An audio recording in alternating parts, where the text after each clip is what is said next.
ভারতের কানপুরে সম্প্রতি ফেলে দেওয়া মেয়াদোত্তীর্ণ চকলেট ও বিস্কুট কোড়াতে সাধারণ মানুষের হুড়োহুড়ির একটি ভিডিও সামাজিক যোগাযোগ মাধ্যমে ভাইরাল হয়েছে। একটি কারখানা বা গোদাম থেকে মেয়াদ ফুরিয়ে যাওয়া বস্তা বস্তা চকলেট, বিস্কুট আর ট্রফি যখন খোলা আবর্জনার স্তূপে ফেলে দেওয়া হয়, তখন একদল মানুষ ভালো মন্দের বিচার ভুলে স্রেফ বিনামূল্যে পাওয়ার লোভে সেই বিষাক্ত খাবারের উপর ঝাঁপিয়ে পড়ে।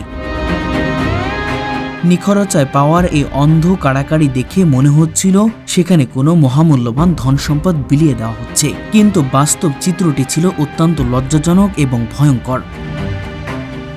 মানুষ তখন ভুলে গিয়েছিল যে তারা ডাস্টবিনের নোংরা আবর্জনা আর জীবাণুর স্তূপ থেকে খাবার কুড়াচ্ছে। এই ঘটনার ভিডিও ছড়িয়ে পড়ার পর অনলাইনে ব্যাপক আলোচনা, ক্ষোভ ও উদ্বেগ সৃষ্টি হয়েছে। নেটিজেনরা প্রশ্ন তুলছেন, শিক্ষা আর প্রযুক্তির এই যুগে এসেও মানুষের মানসিকতা কতটা নিচু নেমে গেছে। ফ্রিতে পেলে ডাস্টবিনের পচা আবর্জনাও গিলে খেতে হবে, এই সস্তা লোভ আধুনিক সমাজে একেবারে তলানিতে নামিয়ে এনেছে। বিশেষজ্ঞরা এবং চিকিৎসকরা এই ঘটনা দেখে স্পষ্ট কড়া সতর্কবার্তা দিয়েছেন। তারা বলছেন, বিনামূল্যে পাওয়ার লোভে এই মেয়াদোত্তীর্ণ খাবার স্বাস্থ্যের জন্য মারাত্মক ঝুঁকিপূর্ণ। মেয়াদ ফুরিয়ে যাওয়া ডেইরি প্রোডাক্ট বা চকলেট এমন কিছু ব্যাকটেরিয়া ও টক্সিন তৈরি হয় যা শরীরে প্রবেশ করলে তীব্র food poisoning, liver failure, kidney ক্ষতি, এমনকি ক্ষতিপূর্ণ মৃত্যুরও কারণ হতে পারে।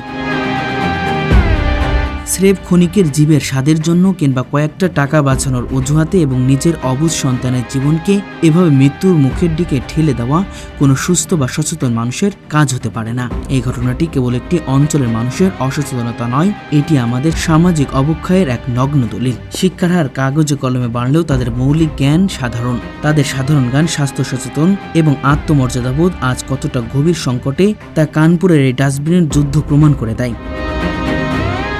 ফ্রির লোভ মানুষের বিবেককে কতটা অন্ধ করে দিতে পারে তা ভাবলে শিহরে ওঠে। ডাস্টবিন থেকে কোড়ানো চকলেট হয়তো কয়েক মুহূর্তের জন্য সস্তা আনন্দ দেবে, কিন্তু তার বদলে যে চিরতরে জীবনটা শেষ হয়ে যেতে পারে, এই বোধ হয়তো তাদের নেই।